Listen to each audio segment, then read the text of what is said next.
¿Tú qué opinas, querida Eunice? Buen día.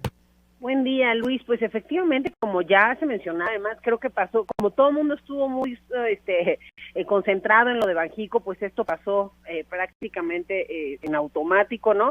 El 4 de diciembre es cuando el presidente envía al Senado esta iniciativa con proyecto de decreto por el que se adicionan diversas disposiciones como las que ya se mencionaban ahora. El 9 de diciembre el Senado la aprueba y remite a la Cámara Revisora. El 10 de diciembre se recibe la minuta en esta Cámara y el 15 de diciembre, el día de ayer, la Cámara de Diputados la aprueba sin modificaciones esta minuta del Senado, y como pues bien decías, ya está turnada al Ejecutivo para la emisión de observaciones o publicación en el Diario Oficial, y ya ni siquiera aquí hay controversias constitucionales o nada que se pueda realizar, es decir, ya así es como va a quedar.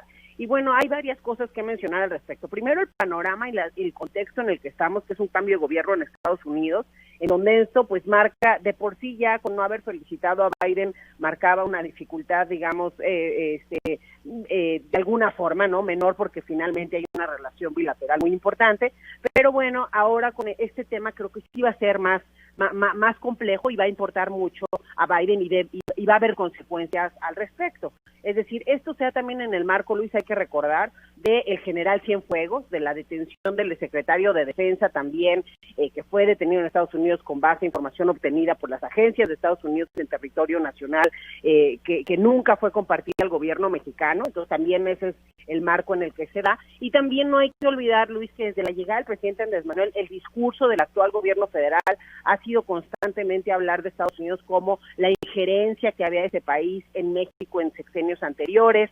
Se han desdeñado mecanismos como Iniciativa Media, por ejemplo, que se ha criticado constantemente en la colaboración en materia de seguridad con México, diciendo que pues no queremos aviones arrillados, etcétera, o sea, limitándolo también a eso, y bueno, por supuesto, su participación en gobiernos anteriores. Entonces, esta ley, o de las modificaciones más bien que se hacen a la ley, tiene varios puntos.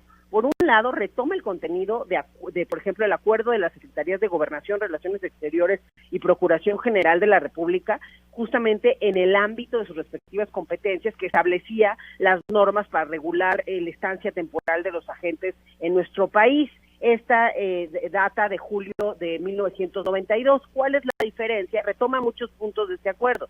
Sin embargo, dicho acuerdo no contenía disposiciones aplicables, por ejemplo, a estados y municipios, ¿no?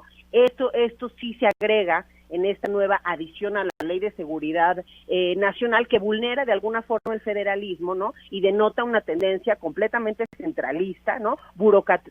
De tal forma que burocratiza, controla, restringe las acciones de cooperación internacional realizadas por las entidades federativas y los municipios, dado que las reuniones de estos con agentes extranjeros, pues ya según esta ley y las modificaciones realizadas, quedan sujetas a la aprobación casi de la Federación. Obliga a que en estas reuniones haya un representante de la Cancillería. La Cancillería también toma fuerza en esta ley, ¿no? Y obliga también, como muestra adicional de desconfianza hacia los gobiernos locales, los agentes extranjeros también deberán presentar, como ya se mencionaba aquí, un informe mensual que incluya las actividades, gestiones, etcétera. Entonces, como bien decías, creo que es importante que tampoco abusen las agencias exteriores, como también lo hemos visto quizá en el pasado, pero también esto vulnera muchas cuestiones, por ejemplo, en la relación bilateral con Estados Unidos, y el tema también de la impunidad, es decir, viola los tratados internacionales sobre la inmunidad diplomática, ¿no? Que desde 1929 México es parte de la Convención sobre